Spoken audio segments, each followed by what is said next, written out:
तो नमस्कार दोस्तों, अगर आप पटवारी और जेबीटी की तैयारी कर रहे हैं तो आप लोगों के लिए ये काफ़ी बेनिफिशियल वीडियो रहने वाली है। मैं बात सिर्फ उन्हीं लोगों की कर रहा हूँ जो मेहनत कर रहे हैं, सीरियस होकर एग्ज़ाम दे रहे हैं।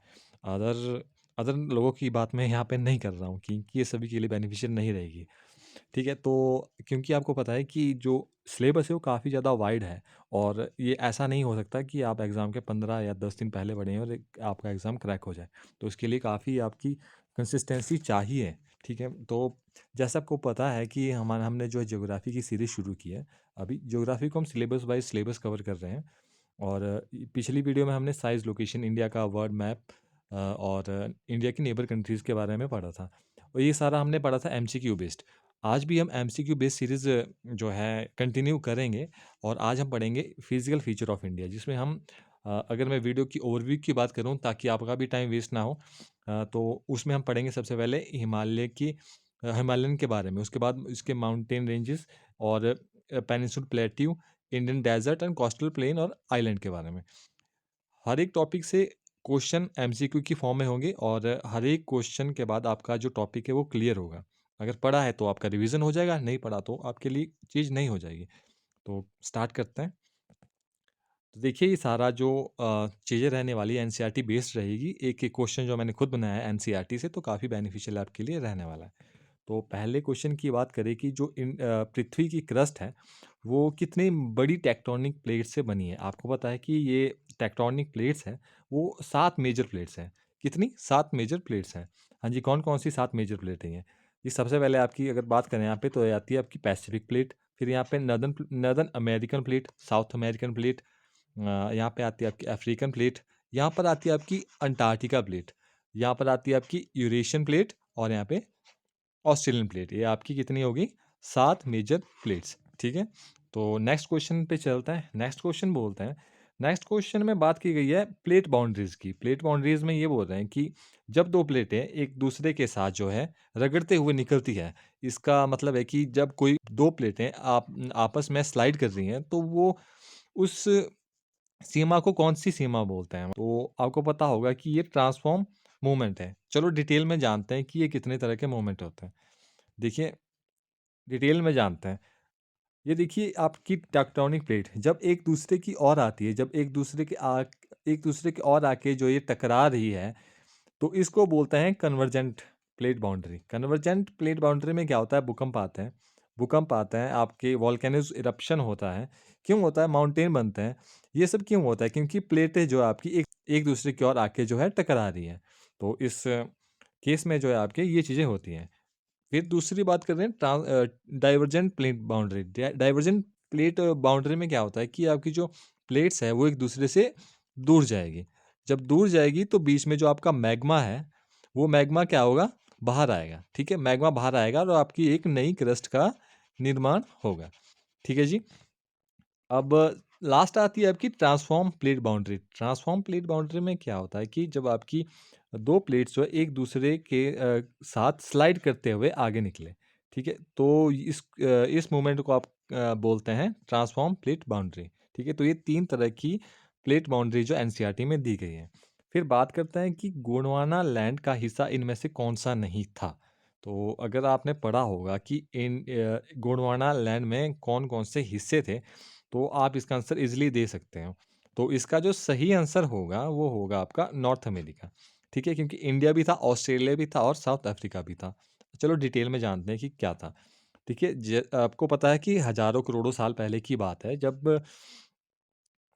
जब जो है एक ही कॉन्टिनेंट हुआ करता था, एक ही कॉन्टिनेंट हुआ करता था। जैसे आज 7 जो है कॉन्टिनेंट हैं, तो ये इसका पहले सबसे पहले एक ही कॉन्टिनेंट हुआ करता था जिसका नाम होता था पैंजिया, ठीक है जी?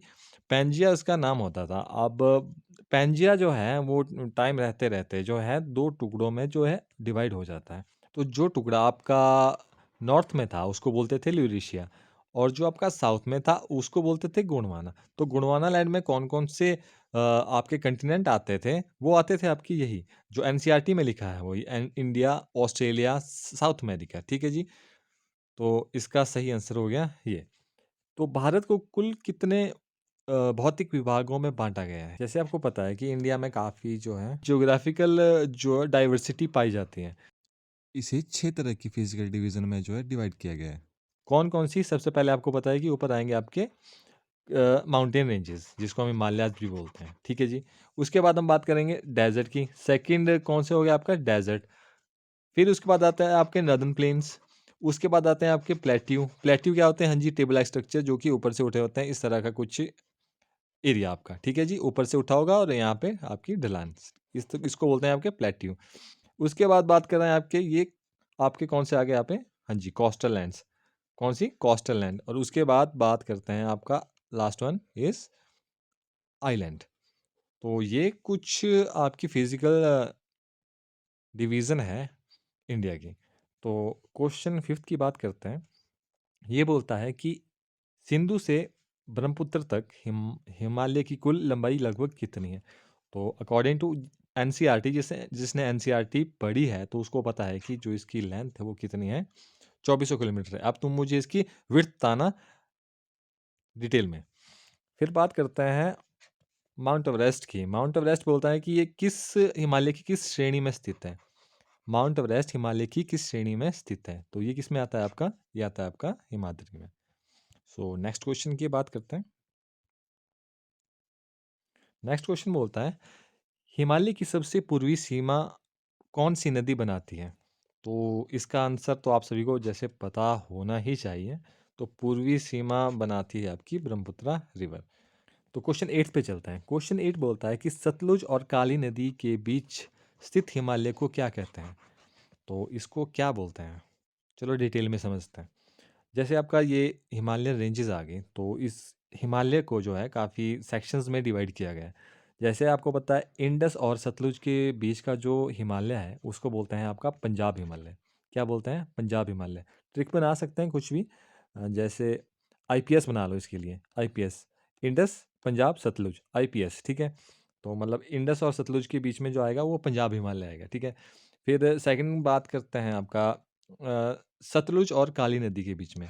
सतलुज और काली नदी के जो बीच का हिमालय है उसको बोलते हैं कुमाऊं हिमालय। कुमाऊं हिमालय। फिर काली और तीस्ता के बीच में आएगा वो आएगा आपका नेपाल हिमालय। और तीस्ता और दिहांग रिवर है, इसके बीच में जो हिमालय पड़ता है उसको बोलते हैं आप आसाम हिमालय। तो ये कुछ हिमालय के सेक्शंस हैं, इसको जो याद कर लेना, काफ़ी बार जो चांसेस रहते हैं कि इसमें से क्वेश्चन बन जाए, क्योंकि एनसीईआरटी में काफ़ी डिटेल में दिया गया है। क्वेश्चन 9 की बात करते हैं कि ये प्रसिद्ध नंदा देवी चोटी भारत के किस राज्य में स्थित है? आपने मेरे को इसकी हाइट बतानी है कमेंट में, अगर नहीं पता तो पता करके बताओ। आपने बताना है नंदा देवी की हाइट, माउंट एवरेस्ट की हाइट, और जो भारत की सेकंड सबसे बड़ी चोटी है उसका नाम बताओ और उसकी हाइट भी बताओ, ठीक है। बात करते हैं तो ये कौन से राज्य में पड़ती है आपकी? हाँ जी, उत्तराखंड। तो 10th क्वेश्चन की बात करें तो ये बोलता है कि हिमालय की सबसे नदर्न मोस्ट रेंज उत्तरी श्रेणी को क्या कहते हैं? तो ये कौन सी आएगी आपकी? हिमाद्री। ये कुछ हिमालय का मैप है जिसमें देख सकते हैं आप, सबसे ऊपर आ गई आपकी Karakoram ranges, Ladakh ranges, Zanskar ranges, इसके बाद आती है आपकी great Himalayan ranges. Great Himalayan ranges आपकी जो है कंटिन्यूस चलती है, और इसकी जो एवरेज हाइट है 6000 किलोमीटर के आसपास जो है बताई जाती है हाइट इसकी। इसके बाद आती है आपकी पीर पंजाल, धौलाधार और शिवालिक। शिवालिक से आ गई आपकी सदर्न मोस्ट में, और नदर्न मोस्ट में आ गई आपकी ये आपकी मिड हिमालय, और जिसको हम बोलते हैं ग्रेट हिमालयन रेंजेस, और हिमाद्री भी इसको बोलते हैं, ठीक है। यहाँ पे इसको हिमाद्री भी बोलते हैं क्योंकि ये कंटिन्यूस रेंज है, तो इसी को बोलते हैं northern most range of the Himalaya. Question 11 की बात करते हैं। ये बोलते हैं कि हिमालय की सबसे बाहरी पर्वत श्रृंखला कौन सी है? Outer most range. तो ये कौन सी आ गई आपकी? शिवालिक, जैसा मैंने पहले भी बताया। क्वेश्चन 12 बोल रहा है कि हिमाचल और शिवालिक के बीच स्थित जो लॉन्गिट्यूडनल वैलीज हैं उसको उनको क्या बोलते हैं? तो उनको क्या बोलते हैं आपका?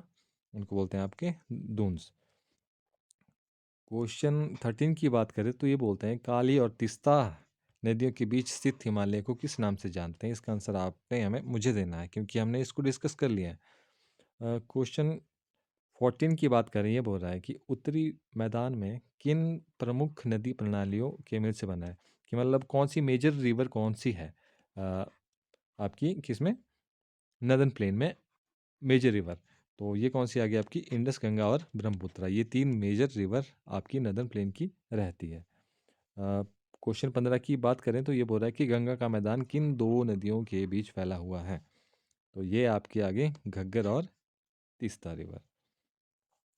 क्वेश्चन 16 की बात करें तो ये बोल रहा है कि शिवालिक के नीचे जब जो नदियाँ जो हैं पहाड़ों से आती हैं शिवालिक्स में, तो 8 से 16 किलोमीटर की पट्टी जहाँ पर जो नदियाँ जो है गायब हो जाती हैं, उसको क्या बोलते हैं? उसको क्या बोलते हैं आपका? उसको बोलते हैं आपका भाबर रीजन। भाबर रीजन में एक्चुअल में क्या होता है आपको पता है, जैसे हिमालय से जब नदियाँ जो है भाबर में आती हैं, आपके लोअर हिमालयज़ में आती हैं, शिवालिक्स में आती हैं, तो आप अपने साथ जितने भी वो कंकड़ पत्थर लाई होती हैं, ठीक है, तो यहाँ पे वो डिपॉजिट कर देती है। और यहाँ पर जब नदी आती है तो जब एंटर करती है तो ऐसा लगता है कि नदी जो है गायब हो चुकी है। क्यों लगता है? क्योंकि जो नदी है उसका पानी जो है इन पत्थरों के बीच से नीचे से होके गुजर जाता है और निकलता कहाँ है फिर आपका तराई वाले रीजन में। कहाँ निकलेगा? तराई वाले रीजन में। ठीक है, तो फिर इसके बाद बात करते हैं ये बांगड़ और खादर की। बांगड़ और खादर क्या है? जो नदी है अपने साथ वो जलोढ़ मिट्टी भी लाएगी। ठीक है, तो एलुवियल सॉइल जो नदी पहले अपने साथ लाई थी तो उसको बोलते हैं बांगड़। और खादर होती है आपकी नई एलुवियल सॉइल, नई जलोढ़ मिट्टी जो कि नदी अपने साथ जो है कैरी कर रही है। ठीक, पूछ रहा है कि वो एरिया जहाँ पर नदियाँ जो पुनः प्रकट हो जाती हैं तो उसको क्या बोलते हैं आपका? उसका आपको बोलते हैं तराई। ये हमने डिस्कस कर लिया है। ठीक है, अभी इसका आंसर तुमने मुझे देना है। उत्तरी मैदान का वह हिस्सा जो पुराने जलोढ़ से बना है। ठीक है,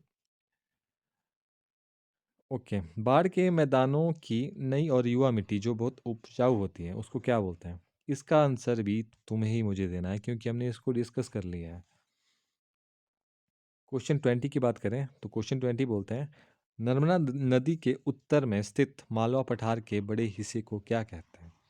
तो इसको बोलते हैं आपका सेंट्रल हाईलैंड। ये देखिए, ये इस एरिया की बात कर रहे हैं। ठीक है, इस एरिया की बात कर रहे हैं। अब प्लेट्यू मैंने बताया कि प्लेट्यू क्या होता है। अगर तुम्हें याद है तो प्लेट्यू मैंने ये बताया था कि प्लेट्यू ये होता है, टेबल लाइक स्ट्रक्चर होता है, ऊपर से उठा होता है और बाहरी किनारा इसका जो है कुछ इस तरह की ढाक जैसी बनी होती है। ठीक है, तो प्रायद्वीपीय पठार की काली मिट्टी वाले क्षेत्र को क्या कहा जाता है? तो इसको बोलते हैं आपका डक्कन ट्रैप। क्वेश्चन 22 की बात करते हैं तो ये बोलते हैं नर्मदा नदी के दक्षिण में स्थित त्रिकोणीय भूभाग कौन सा है? तो ये आएगा आपका डक्कन प्लेट्यू। कौन सा आएगा? डक्कन प्लेट्यू। नेक्स्ट क्वेश्चन की बात करते हैं तो ये बोलता है कि पश्चिमी घाट की सबसे ऊंची चोटी कौन सी है? तो पश्चिमी घाट की सबसे ऊंची चोटी है आपकी अनाईमुदी। इसकी हाइट आपने मेरे को बतानी है और साथ में एक क्वेश्चन और बताना कि ईस्टर्न घाट की सबसे ऊंची चोटी कौन सी है? तो इसकी जो ईस्टर्न की है सबसे बड़ी चोटी कौन सी? ये महेंद्रगिरी। ओके, तो इसकी हाइट जो आपने मुझे बतानी है, इसकी हाइट और महेंद्रगिरी की हाइट। नेक्स्ट क्वेश्चन पे बात करते हैं। क्वेश्चन 24 ये बोलते हैं कि पूर्वी घाट की सबसे ऊंची चोटी कौन सी है? तो ये तो हमने डिस्कस कर लिया है, ये है महेंद्रगिरी। अरावली पहाड़ियों के पश्चिम में स्थित मरुस्थल, तो भाई एक ही डेजर्ट है, वो है थार डेजर्ट। मरुस्थल क्षेत्र की सबसे बड़ी नदी, एकमात्र बड़ी नदी, तो वो कौन सी आ गई आपकी? लूनी नदी। क्वेश्चन 27 बोलता है कि जो अर्धचंद्राकार रेत के टीले जो कुछ इस तरह की शेप में जो ये आकृतियाँ बन जाती है, अक्सर आपने देखा होगा रेत के टीलों पे, तो इसको क्या बोलते हैं? तो इसको बोलते हैं आपके बारकेन्स। क्या बोलते हैं इसको? बारकेन। पिक्चर हम आपको दिखा दें तो ये कुछ इस तरह की शेप की बात कर रहा है। इनको क्या बोलते हैं आप? इनको बोलते हैं बारकेन्स। हाँ जी। तो नेक्स्ट क्वेश्चन कि मुंबई और गोवा के बीच में जो आपका कोस्ट पड़ता है उसको क्या बोलते हैं? तो उसको बोलते हैं आपका कोंकण कोस्ट। देखिए यहाँ पे कुछ मैप के बेस से समझते हैं। कोंकण कोस्ट वो आपका जो गोवा और मुंबई के बीच में पड़ता है। ठीक, यहाँ पर आपका आता है केरल के साथ वाला मालाबार कोस्ट। यहाँ पर तमिलनाडु वाला जो ये पॉइंट है इसको बोलते हैं आपका कोरोमंडल कोस्ट। तो ये कुछ कोस्ट हैं जो काफ़ी इंपॉर्टेंट बन जाता है। तो ये 2-4 कोस्ट है जो काफ़ी एनसीईआरटी में दिए हैं और काफ़ी इंपॉर्टेंट जो है बन जाते हैं। बाकी आप मैप पे देख लेना। तो 29 क्वेश्चन भी आपका यहीं से आ गया है कि जो आपका ईस्टर्न कोस्ट है उसको क्या बोलते हैं? तो ईस्टर्न कोस्ट को आपको बोलते हैं आपका ये कोरोमंडल कोस्ट। और क्वेश्चन 30 की बात आ गई कि ये बोलते हैं कि भारत में सबसे बड़ी खारे पानी की झील, ये आपकी लैगून लेक भी है। लैगून लेक क्या कौन सी होती है आप मुझे बताना। तो ये है आपकी चिलिका लेक। चिलिका लेक ये रही है आपकी चिलिका लेक। कहाँ पड़ती है? ये पड़ती है आपकी ओडिशा में। चिलिका जो एक लैगून लेक है, लैगून लेक होती है जो कि आपकी आपकी एक समुद्र के साथ वाली जो लेक है, जिसके बीच में जो वाटर डिवाइड का काम है या तो आपकी कोरल रीफ करेगी या आपका लैंड मास करेगा। ठीक है? तो मतलब समुद्र के साथ वाली जो लेक है, इस समुद्र का पानी ही जो है इस लेक को बनाता है। तो इसको बोलते हैं आपकी लैगून लेक।